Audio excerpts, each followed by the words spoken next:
শরীয়তপুরের ambulance syndicate যেন রোগীর গলার কাটা, যা নিয়ন্ত্রণ করছে হাসপাতাল ও সিভিল সার্জন অফিসের গাড়ি চালকরাই। সরকারিভাবে ভাড়া নির্ধারণ না থাকায় কয়েক গুণ বাড়তি ভাড়া দিতে বাধ্য করছে সিন্ডিকেটটি। এমন অবস্থায় অ্যাম্বুলেন্স ভাড়ার তালিকা ও নীতিমালা প্রণয়ন করে সিন্ডিকেট ভেঙে দেওয়ার দাবি সেবা গ্রহীতাদের। Walton switch, stylish and elegant.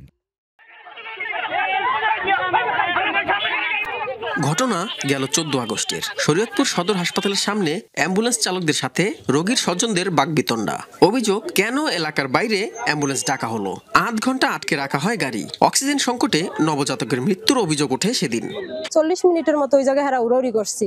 ওরা আমি বলছি যে ভাই গাড়িটা ছাইরা দেন, বাচ্চাটা মারা যাবে। এরা ছাড়ে নাই। আমার বাইরে গাড়ি থেকে টান দিয়ে বের করছে, ওই সময় অক্সিজেন ছুটে গেছে। ছুটে যাওয়ার কারণে আমার বাচ্চাটা মারা গেছে। আমার সন্তান এভাবে মারা গেছে, আমি চাই না আর কারো সন্তান এভাবে মারা যাবে। এই ঘটনার পর তৈরি হয় চাঞ্চল্য। সামনে আসে অ্যাম্বুলেন্স সিন্ডিকেটের বিষয়টি। অভিযোগ রয়েছে সিভিল সার্জনের গাড়ি চালক আবু তাহের দেওয়ান, সদর হাসপাতালের অ্যাম্বুলেন্স চালক জাহাঙ্গীর হোসেন এই সিন্ডিকেটের মূল হোতা। সাথে আছে স্বাস্থ্য বিভাগের বেশ কয়েকজন। তারাই জেলার সরকারি ও বেসরকারি অ্যাম্বুলেন্সের ভাড়া নির্ধারণ করেন। সকাল থেকে একটা ছিল, অ্যাম্বুলেন্স ছিল, সেই অ্যাম্বুলেন্স চালারে মেরে এখান থেকে বের করেছে। এরপর থেকে আর কোনো অ্যাম্বুলেন্স পাচ্ছি না। কোনো গাড়ি রোগী লয়ে আটকানোর কোনো এখতিয়ার কারণ নাই, যে কোনো হাসপাতালে যাবেন আপনি। দীর্ঘদিন ধরেই শরীয়তপুর সদর হাসপাতালে একটি মাত্র অ্যাম্বুলেন্স, আর এই সুযোগটি নিচ্ছে সিন্ডিকেটের সদস্যরা। রাজধানীতে রোগী পরিবহনে সরকার নির্ধারিত ভাড়া সর্বোচ্চ 5,000 টাকা। সেখানে সিন্ডিকেটরা 7 থেকে 8,000 টাকা নিচ্ছে বলে অভিযোগ রয়েছে। সাধারণ যারা রুগী তারা কিন্তু ঢাকার গাড়ি সম্পর্কে জানে না। এটা জানে যারা এখানকার সিন্ডিকেট, তারাই। তো এরা কি করে, ঢাকার গাড়িটা আসলে গাড়িটা এই জায়গায় দাঁড়াইতে দেয় না। তারা ইচ্ছে করেই তাদের হাতে কন্ট্রোল রাখার জন্য তাদের অ্যাম্বুলেন্সের অন্যান্য ড্রাইভার, অন্যান্য গাড়ি যা আছে, কাউকে এখানে আসতে দিচ্ছেন না।